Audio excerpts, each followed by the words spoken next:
নমস্কার, জয় হিন্দ।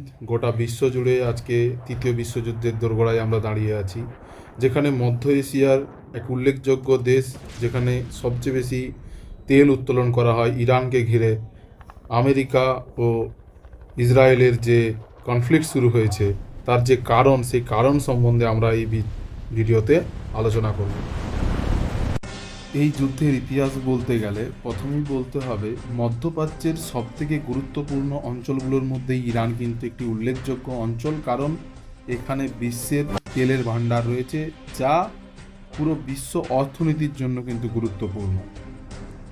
তো এই তেলের ভান্ডার কার ক্ষমতার আওতার মধ্যে থাকবে, এই নিয়েই কিন্তু সংঘাতের শুরু।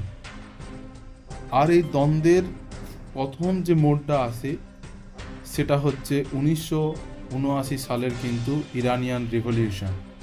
এই রেভলিউশনের মাধ্যমে সেখানে গঠিত হয় কি ইসলামিক সরকার, যেখানে রাজতন্ত্র এবং গণতন্ত্র যেখানে চলতো, সেখানেই কিন্তু শুরু হলো ইসলামিক সরকার। আর এটা পুরোপুরি মদত করেছিল কে?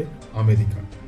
কিন্তু এই সিংহাসনে বসে আয়াতুল্লাহ খোমেনি সিংহাসনে বসার পরেই কিন্তু যে তেলের মালিকানা ছিল বা যারা তেলের উপর অধিকার ফলাচ্ছিল, তাদেরকে সরিয়ে দিয়ে নিজেদের কর্তৃত্ব প্রতিষ্ঠা করতে চেয়েছিল, যে আমাদের দেশের সম্পদ আমরাই ব্যবহার করব এবং আমরাই কিন্তু কি বিদেশে এটা ব্যবসা বাণিজ্য করব।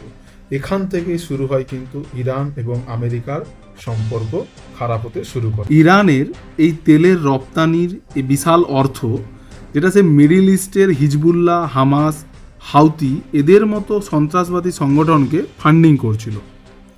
আর এইসব মদতপুষ্ট সংগঠন ক্রমেই ইসরায়েলের জন্য ন্যাশনাল থ্রেট হিসেবে মাথাচড়া দিচ্ছিল। এই সংঘাতের তৃতীয় মূল কারণ হলো ইরানের নিউক্লিয়ার পাওয়ার প্রজেক্ট। যদি এই নিউক্লিয়ার পাওয়ার প্রজেক্ট ইরান সফল হয়, তাহলে সবাই আশঙ্কা করেছিল যে পূর্বে উল্লেখিত যে সংগঠনগুলি, তাদের হাতে এই প্রযুক্তিটা চলে যায়, যার ফলে আমেরিকার কাছে এটি গলার কাঁটা হয়ে দাঁড়ায়। আমেরিকা ছাড়াও ইসরায়েলও কিন্তু এই ইরানের নিউক্লিয়ার প্রোগ্রামের বিপক্ষে প্রথম থেকেই ছিল, যার জন্য কিন্তু কি হয় না, বিভিন্ন অপারেশন তারা আর সাইবার অ্যাটাক ইরানের উপর করতে থাকে।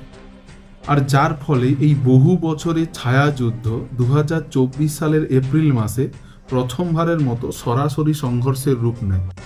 সিরিয়ার দামাস্কাসে ইরানের কনসুলেটে ইরানের হামলার পর শত শত ড্রোন ও ক্ষেপণাস্ত্র ছুড়ে সরাসরি ইসরায়েলের উপর আক্রমণ। এটি ছিল ইতিহাসে প্রথমবার যখন ইরান সরাসরি কিন্তু ইসরায়েলকে লক্ষ্য করে বড় ধরনের হামলা চালায়। আর যার ফলে 2024 সালে উত্তেজনা আরও বাড়ে। ইরান প্রায় 200 ব্যালিস্টিক মিসাইল ছুড়ে ইরানের গুরুত্বপূর্ণ কিছু সৈন্য ঘাঁটি ছিল, যেগুলো লক্ষ্য করে সেগুলা মিসাইল ছুড়ে। আর তারই জবাবে ইসরায়েল ইরান ও সিরিয়ার একাধিক সামরিক বিভিন্ন ঘাঁটিতে বিমান হামলা চালায়।